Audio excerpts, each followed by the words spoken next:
Yeah, so what we're doing is we're just pulling the fuel lines off the engine, and we're going to put secondary supply and return lines, and we're going to take them up to a calibrated tank, and then we're going to run the engine at various RPMs under load, and then record the consumption, and then we will cross-reference it with the supply reservoir back here, and it's veneer that hasn't been calibrated yet, so this is part of that process.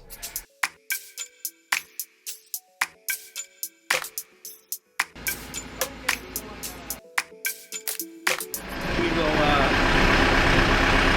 probably run for maybe 6 minutes at a given RPM, and then we'll measure the tenth of a gallon that we have consumed from the fuel, and then we will multiply it times, say 10. If we ran 6 minutes, we'd multiply times 10. If we ran 10 minutes, we multiply it times 6, and that'll give us our gallons per hour consumption. And we've already tested it using our supply reservoir, and so we have our numbers there. But this is going to be a confirmation. And we've measured the supply reservoir and calculated its volume. We think it's pretty darn close, although it was maybe off by 10%.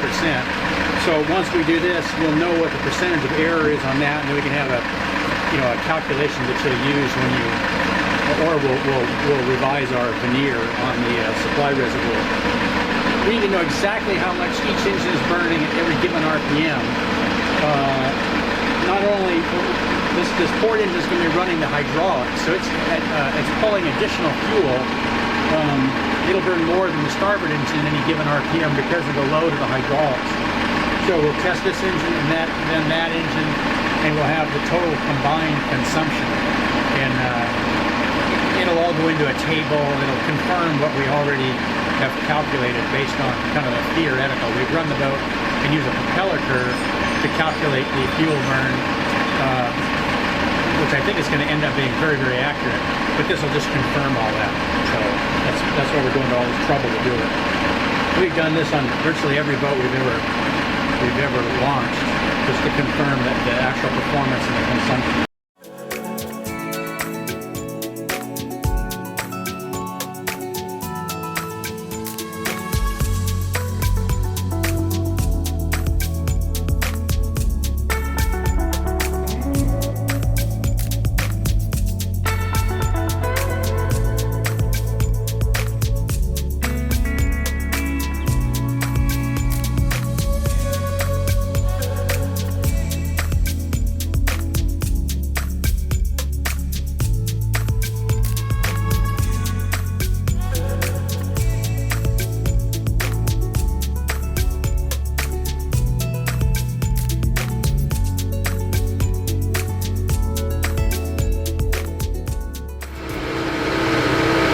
So now we're running at, we were running at 2140, which gave us about 8 knots, 2,140 RPM.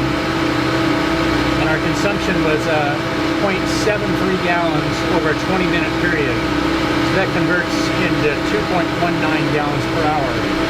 And that's going to be the thirstiest engine because that's the one that's spinning the hydraulic pump, which consumes a fair amount of power. So now we've throttled back to try to achieve 7 knots, and we're at 1,880 RPM. So we'll run that same test and see what our consumption is, and then we'll go over and we'll do it both tests. We may do one more test at 6 knots just to see the the ultimate long range.